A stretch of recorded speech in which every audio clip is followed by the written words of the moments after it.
The shadows whisper. They say the quietest places hold the darkest secrets. Nestled deep in the Appalachian woods was a forgotten cabin, hidden from maps and memory. Its existence was more rumor than fact, whispered by locals who swore it swallowed anyone who ventured too close. What made it infamous, however, wasn't the cabin itself, but the shadow that lingered near its windows. A shadow without a body. Ethan was a seasoned hiker, a skeptic who thrived on disproving local legends. When he heard about the cabin, he couldn't resist. Equipped with a flashlight, a sturdy backpack, and a skeptical grin, he ventured into the woods. The locals' warnings were brushed aside like cobwebs. Asterisk, don't stay after sunset. Don't look into the windows. Don't invite it, asterisk.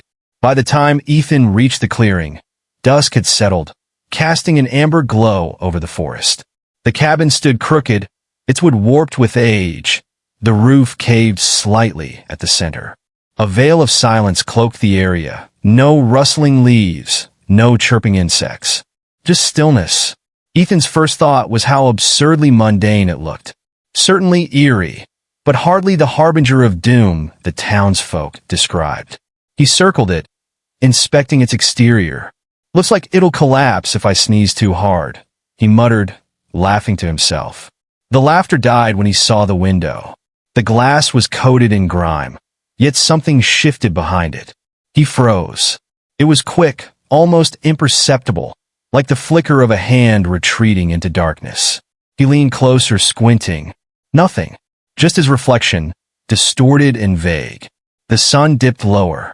Shadows stretched long and thin across the clearing, swallowing the ground. Against his better judgment, Ethan stepped onto the porch.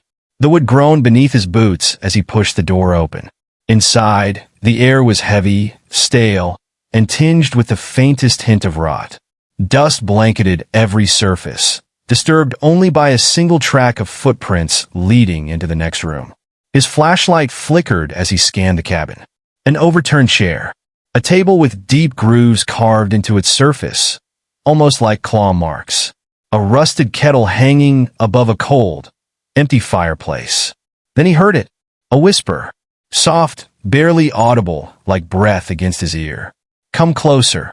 Ethan spun around, the flashlight beam darting wildly. No one.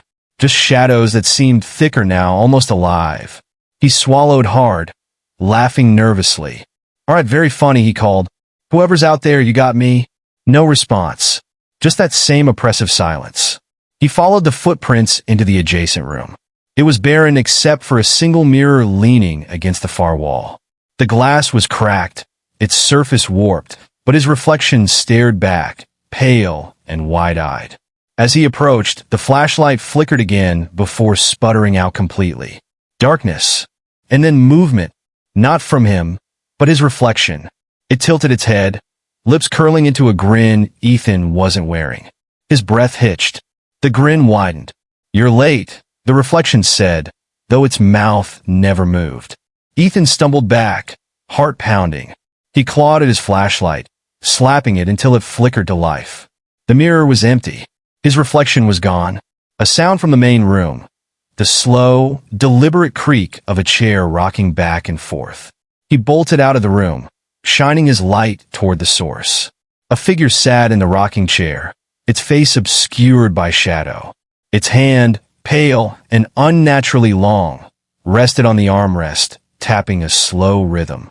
Leave, it rasped, the voice low and guttural. Ethan didn't need to be told twice. He turned, sprinting for the door. But the moment he stepped outside, the world shifted. The clearing was gone, replaced by an endless expanse of trees, their gnarled branches twisting toward the sky. The cabin loomed behind him, its windows glowing faintly, almost like eyes watching his every move.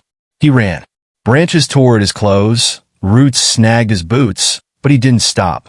The whispers followed him, growing louder, overlapping until they became a deafening roar.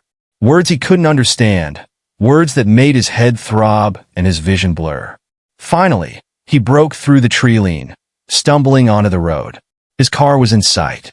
He fumbled with his keys, heart hammering as he glanced over his shoulder. The cabin was gone. So were the whispers. Just the quiet hum of the forest. He didn't dare stay to question it.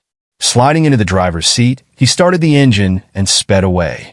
Only when he reached the highway did he let himself breathe. At home, safe and sound, Ethan poured himself a drink, laughing shakily at his paranoia. It was just an old cabin, a trick of the light, his mind playing games. But when he turned off the lights to go to bed, he froze. There, in the corner of his room, was a shadow without a body. And it was watching.